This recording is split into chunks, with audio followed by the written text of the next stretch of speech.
You don't need to wait until you have a van to go on that dream European road trip. Don't get me wrong, having a van is the absolute dream and it's definitely on the cards for one day, but until I can afford one, I need to find a different way of being able to go because I am fed up of using the excuse, oh, I don't have a van, I can't go. I've got 7 days off work, which never happens in retail. So like any sane person, we're driving from South Wales to Chamonix and back, and maybe even into Switzerland in my 2013 Skoda Yeti, camping along the way. Don't worry, Michael's coming too. It wouldn't be a true road trip if we didn't try and do something a little bit extreme. So on top of the miles we've already got planned, we're also going to try and head back through Luxembourg and Belgium. So it feels like a proper European exploration. I'm doing this because I'm so fed up of scrolling through social media and always watching everyone else's amazing road trips and just sitting there feeling sorry for myself, wishing that I had a van. And I'm really hoping that this trip will prove to myself that you don't need to have a van to have amazing road trips. So the car's ready, Google Maps is set up, 1,700 miles, 6 days, 4 countries, and hopefully one really epic road trip.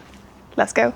I can't believe that it's August in the UK and it's raining. This definitely feels like a sign that we should head south, leave the UK and find some bluer skies.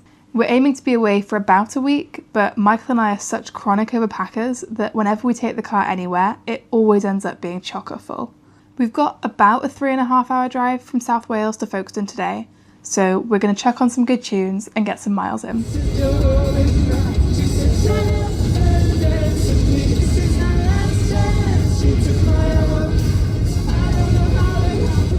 We arrived on time, which is always one of my biggest worries when travelling. I'm 100% the person that arrives at the airport 2 hours early every single time, just in case anything goes wrong. But even though we were early, our train ended up being delayed by 2 hours, which is not what we wanted at all, with us still having to arrive at our campsite in France by 9 p.m. I was checking Google Maps frantically to get an ETA, and we were looking to get there about 8:45. Things were running super close, so obviously my stress levels were through the roof. This is my first time taking the channel and it was such a crazy experience. Please also tell me that I'm not the only one that kind of wished the tunnel was glass so that it was kind of like driving through one big aquarium. That would have been so cool. Our campsite tonight is called Camping L'Oreille des Cap. If you're watching this and you speak French, please forgive me. I haven't done French since year 9 at school. And honestly, it shows. It's only about 18 miles away from the channel, so despite delays, we did manage to make it, but just in time. We weren't planning to be quite as cosy with the truck next to us, and it is quite a small pitch, but we'll make do. I think this is the second time that Michael and I have ever put up this tent, but thankfully it's super easy to set up, so it didn't take us too long. I'm really excited to test out this tent on our trip. I've done quite a bit of camping, but it's not one of Michael's favourite things to do, and I'm really hoping this trip will change his mind. One of my favourite things about camping is being able to walk around barefoot on the grass. I don't know what it is, I'm definitely a bit feral, but once those shoes are off, it's like a giant weight has been lifted and I'm free to just be outside. We had a quick dinner and read as the sun set. Michael's having a year of reading and is currently acing it. I, on the other hand, have the attention span of a Springer Spaniel with a Red Bull addiction. Thankfully, Michael did let me borrow one of his books, but as expected, I didn't last very long.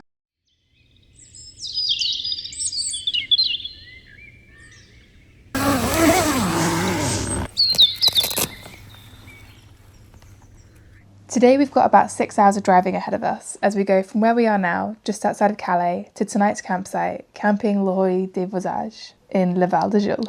Again, I'm so sorry.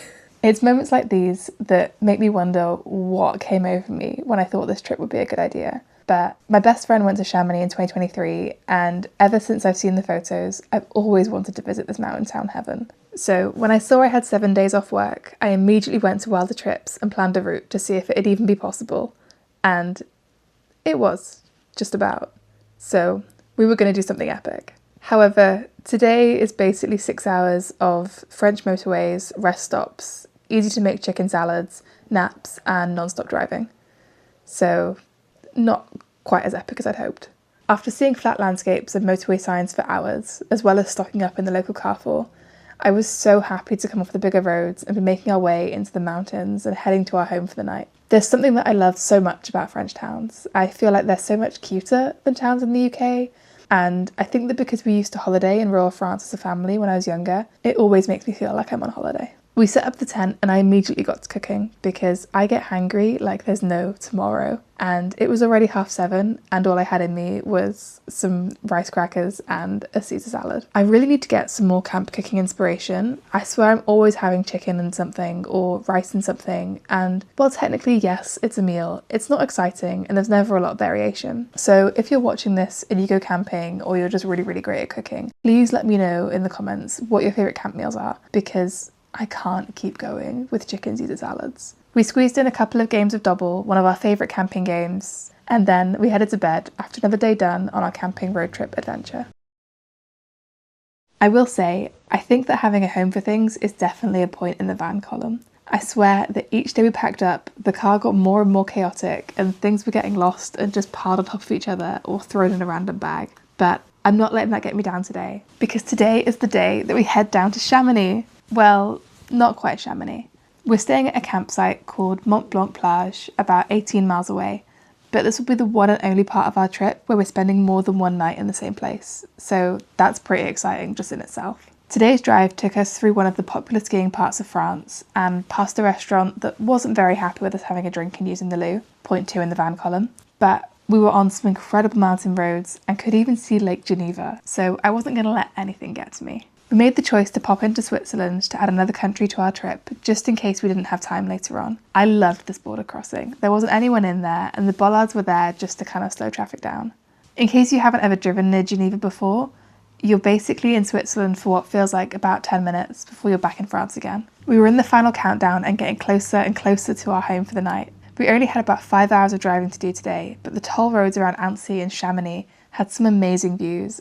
I had to get out and stop, just so I could take it all in. I've never seen mountains this big before, and I'm just in awe at how gorgeous the Alps are. I honestly think I could spend a year just driving around all of these roads and taking in all of these views. I cannot get over how amazing our campsite is. It's summer, so obviously it's pretty busy, but we managed to find a nice little corner nook that had some gorgeous mountain views. I'm already so tired by this point. We've covered 880 miles, but these views right now are just so amazing that as far as I'm concerned, it's already all been worth it.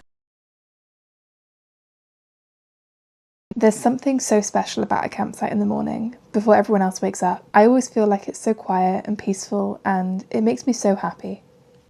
This morning is already more special than most because as I walked to the bathroom block, I stopped by this little lake and I could see Mont Blanc, like the Mont Blanc. I never thought there would ever be a day where I'd be on my way to brush my teeth and I'd see Mont Blanc. And the day is only going to get more epic from here. Right, now isn't the time to sit and stare at the mountains.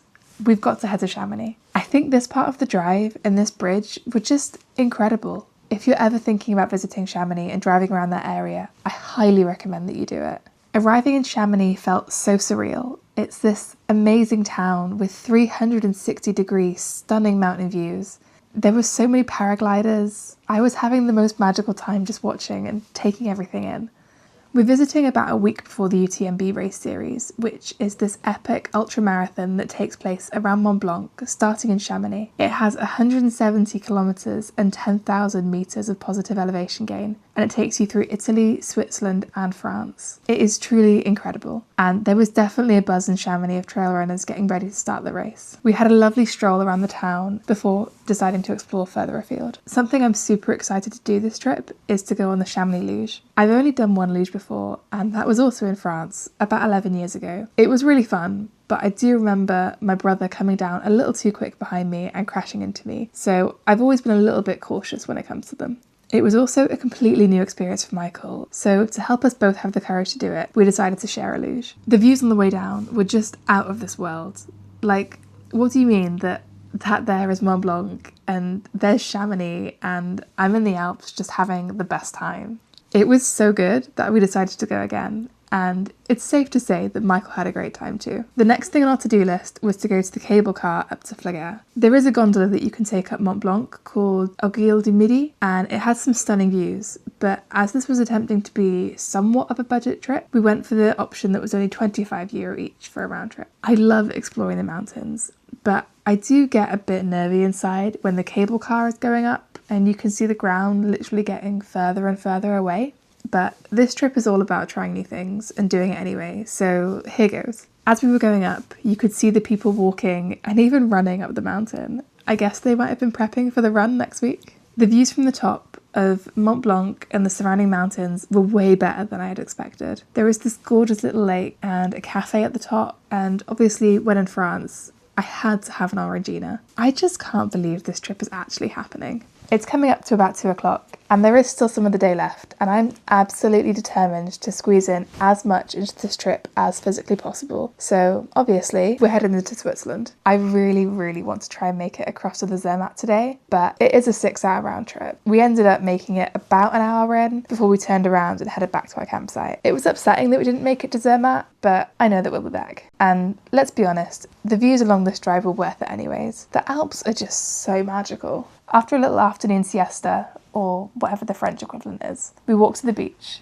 which wasn't really a beach, but it had a cute restaurant for dinner and a lake I could swim in and a slide that I had to make the most of, even if I was the oldest there. I couldn't get over these views, and when I got out and was drying off, I noticed these giant fish. It's low-key terrifying that I was swimming in there with them and I didn't even know it. What even are they? With a second Orangina that was much needed after the fish scare, we sat down for a lovely steak dinner, which was made even nicer because we didn't need to cook it. We finished up our meal and watched the sunset over the Alps. I still can't believe I'm saying that.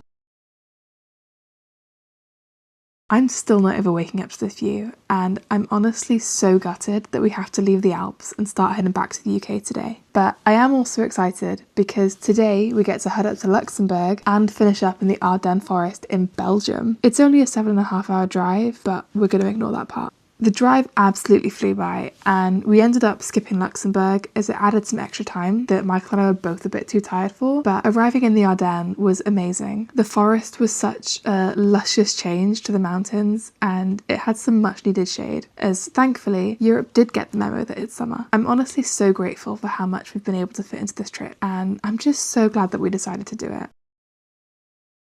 It's our last full day of our European road trip. That's come around so quickly. There is this amazing river next to our campsite, and we spent all of yesterday on the road, so of course I was starting today with a much needed river swim. It was so refreshing, and there were still some little fish, but they were much friendlier size. Admittedly, I did think the river was going to be a little bit deeper than it was, so I decided to perch on this rock for a while, and then we headed north. I loved these little Belgian towns we drove through, and thankfully the sea was a lot deeper than the river from this morning, even if it was much colder and much windier. I didn't really know what to expect from a Belgian seaside town, but it was kind of giving Western-super-Mare mixed with Blackpool, and it wasn't at all what I expected. Slowly, as we were driving towards our camp, we started talking and figured out that actually we were both truly exhausted and only an hour or so away from Calais. We pulled up at what looked like an abandoned car sales garage and looked through the plans. We thought it through, reflected on how we felt, and in the end we realised that we were both really satisfied and content with our camping road trip adventure, and we wanted to end that on a high. So we decided to cancel the campsite booking and head back to Calais.